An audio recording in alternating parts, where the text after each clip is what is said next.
ב-47, 70 שקלים היו מספיקים לרכישת עץ שיספיק לבנייתו של צריף שלם. נו, הצריפים המפורסמים ששימשו למגורים ולמפגשים המשותפים, וקצת פחות משותפים.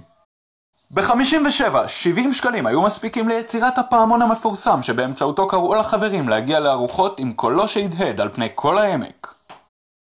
ב-67, 70 שקלים היו מספיקים לבניית הג'מוס העומד שתמיד נסע על גבות דורות של ילדים שטיפסו עליו דרך הזנב.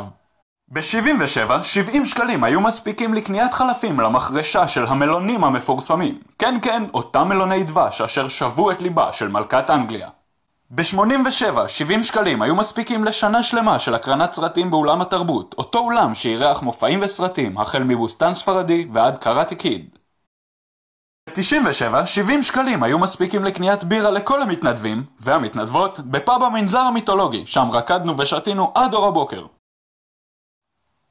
ב-2007, 70 שקלים הספיקו לקניית 2 כיסאות פלסטיק לבריכת השחייה, אותה בריכה שהייתה מושא לקנאה לכל הקיבוצים בעמק, ונבנתה מחדש לפני שנה ממש.